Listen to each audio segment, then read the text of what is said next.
In case you were unaware, on Sunday we'll have a new World Cup champion.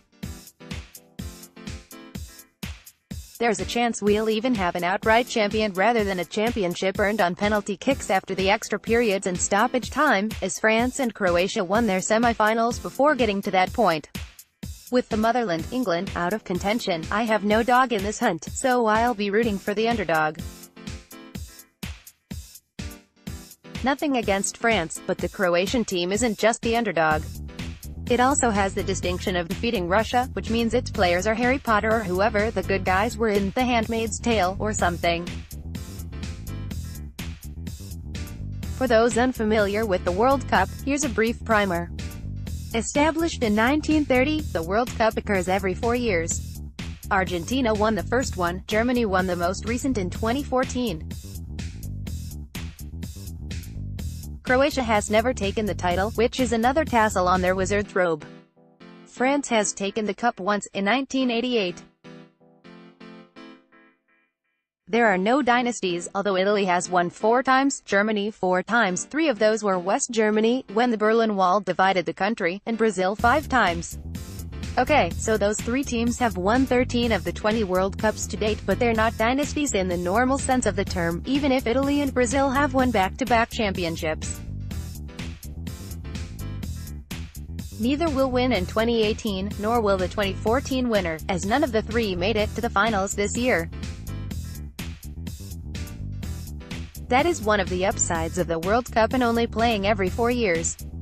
It will probably never be America's pastime. Soccer hasn't fully taken America yet, except for those of us with kids. We are out there twice a week, and often a couple of times on weekends, yelling our hearts out for tiny warriors who don't yet understand all the nuances of the game or even all the rules. For those age groups, the rules are somewhat nebulous anyway, so the important thing is that they have fun, work on discipline, and learn to rub some dirt on it when they suffer mild injuries. One rule that is regularly enforced, regardless of age, is the one against handballs. Unless it's the keeper who touches the ball, he's allowed. Everyone else has to keep his hands away, except on throw-ins. Incidental contact is just as much a penalty as is intentional handling of the ball, even if Tom Brady were to switch sports. This brings us to the biggest controversy in soccer. Why is American football called football when it's played with the hands? Oh, you mean American football? Most likely you encountered this while at a gathering back in college, when attempting to discuss football. The fellow you were conversing with shifted his microbrew from one hand to the other and said, "Oh, you mean American football?" Such people can generally be ignored, particularly as they're ignoring the origins of the word soccer, which is a contraction of association football, but if you're feeling pedantic, you can offer a retort to their assertion. The fact is, football is just as much a football game as is soccer or lacrosse or rugby or any other such similar organized activity. Although the etymology is easy, the most likely explanation is that football arose not from the action of kicking the ball with the feet, but from the fact that it was a game played by peasants on foot, whereas royalty played games while riding on horses. Ergo, football. At this point your interlocutor will either throw a smoke bomb in an attempt to escape or seek to out-pedant you by asking why there is no horseball, but you can safely pretend you didn't hear him and find someone who wants to have a friendly conversation rather than practicing for debate club. Besides, it's likely he isn't actually that concerned with real football or football, and just wanted to signal how cosmopolitan he is.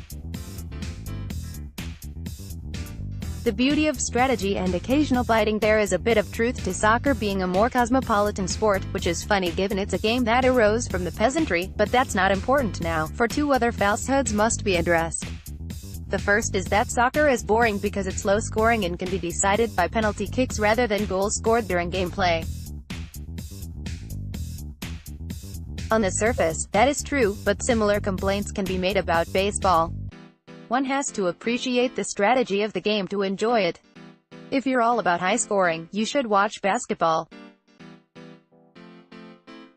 The other misconception is that soccer isn't a physical sport. This year's World Cup somewhat disabused people of that notion, what with Uruguay's Luis Suarez biting people and a vast array of flops and some legitimate yellow and red cards. fighting and flopping aside, however, soccer is an incredibly physical game, as my middle daughter can attest. Rather than cataloging the various scrapes and bruises she's received and statements she's made during practices and games, I'll offer an example from church. During the Eucharist, she was getting antsy for the service to be over. As an 8-year-old, she'd fidgeted her way from the kneeler to the aisle, where other churchgoers were walking to receive communion. "Scout, stop flopping around," I said. "You're going to tackle someone. There will be tackling, and you should watch it." She looked at me and said, "Tackle," while making a very subtle motion with her elbow to indicate her preferred method of taking out an opponent. Soccer may be physical, but it's less overt than football.